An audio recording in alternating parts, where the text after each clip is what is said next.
Good afternoon and welcome to our June Keys penguin habitat. My name is Frankie and I'm an aviculturist here at the Aquarium of the Pacific, and right now I'm doing my third and final feed of the day for our Magellanic penguins. Now most of them are actually through eating. I'm just kind of hanging out to see if anyone else is interested in eating, but right now we're in a really important but sensitive season for these birds where they are molting. Molting is when an animal sheds its fur, feathers, or skin, and since penguins are birds, they are shedding their feathers, and we have Skipper in front of me who's a great example of what they look like, and Paddles up here and Lily up top. And there are many phases of this molt. It begins with bulking up, so some of our birds are in that bulking up phase, where they are just eating as much as they can, because once they begin molt, they can't go in the water. They're no longer waterproof once they start losing those feathers. And then they start to kind of get really swollen, they get big, and then they start to just drop their feathers. They have about 75 feathers per square inch, and over about a 2.5, 3-day period, they will drop all of their feathers in hopes of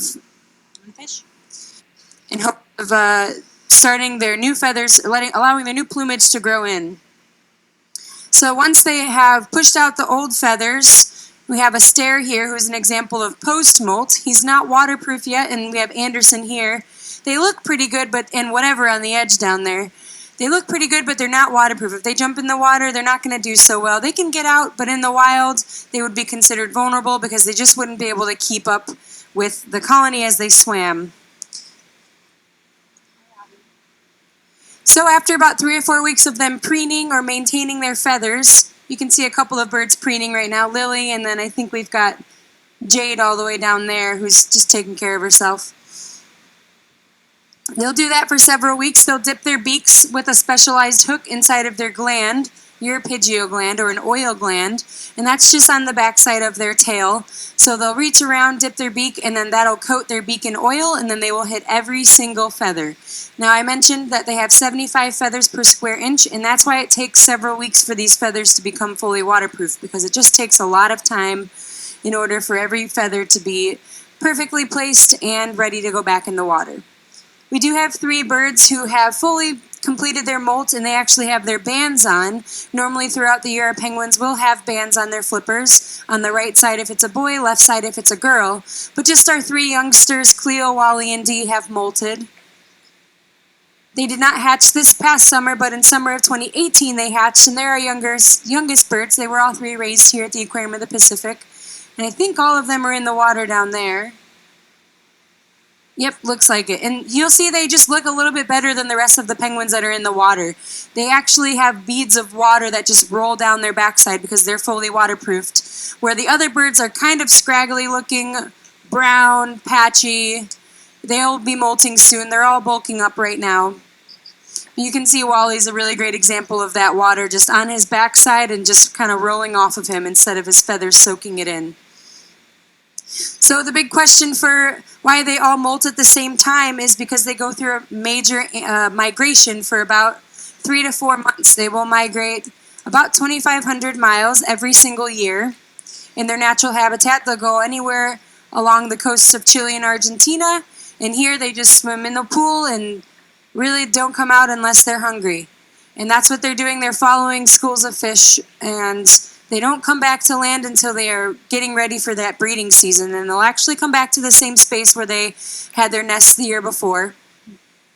Magellanic penguins do mate for life, and that is not the case for all penguins, but they will swim together on their migration, come back, make their nests together. Mostly the male will collect all the nesting material and create the nest, and then of course the female lays the egg, and they will raise the chick together. So we have 9 burrows here, and 18 birds do occupy those burrows, and we do have 23 birds here, so we've got a lot of youngsters that are becoming sexually mature pretty soon, so we'll see how that goes in this next breeding season in March. It may be interesting for us to watch. Some younger birds might be trying to take over some burrows that have been claimed for many years. Now 4 of the birds that we do have here are some Brazilian rescues. We have Roxy on the ledge over here, Robbie's right here in the water with his feet in the water, and then Kate and Avery. All 4 of those birds were rescued from Brazil which if you can imagine where Chile and Argentina are, if you need a visual, there's a map on the wall. Brazil is pretty far away, and they were found in northern Brazil, several thousand miles away from their normal natural habitat, and we think that they were following schools of fish. About 30 birds were stranded, 16 were deemed non-releasable, and we were able to take in 4. This happened the exact same year that we were building this habitat in 2011. So we've had all 4 of them since we opened this habitat. And then they actually went through a pretty interesting cycle because they are from the southern hemisphere. They molted twice that year because normally for them they'll molt in February or March, where here they'll molt in August or September. So they actually molted off their juvenile feathers once they came that February, and then they had to go through the seasons kind of physically, and then they molted again that next fall, which is very abnormal. These birds will only molt once a year, but that's kind of what happens when the birds go through a hemisphere switch. They kind of just click into gear. They missed that breeding season, but they were young. They were only juveniles at the time, so they wouldn't have had a mate yet or had any chicks. But if they were at a more mature age, that would have probably set them on a really weird timeline. But anyway, they're all on the same timeline now. Like I said, we've had them since 2011, and all of the other birds went to different facilities within the Association of Zoos and Aquariums. There are about 4 million Magellanic penguins in the wild. So these guys aren't as threatened as other penguin species.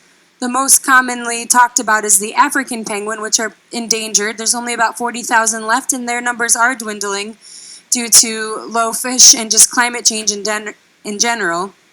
And they don't have a really specific annual timeline like these Magellanic penguins do. African penguins will lay eggs at any time of the year, including when they're molting. And that's a huge issue because when the birds are molting, if they lay an egg and begin to care for a young, the adults don't even have enough food, let alone do they have food to raise their young. So there are organizations, including one called SANCOB in South Africa, that is helping to take in, rehab, and release, really just fatten up these youngsters, teach them how to swim, make sure they're good to go, and they'll release them into the wild. And they take in thousands of these birds every single year in hopes of saving this population. But I can safely say that I am done with this feed since no one has come up to me since I started talking. I want to thank you all so much for coming out. We wouldn't be able to do the things we do here without your proceeds and ticket purchases. Again, my name is Frankie, and if you have any questions, please don't hesitate to reach out to anyone in a blue polo, including myself if you see me exiting the habitat. Thank you.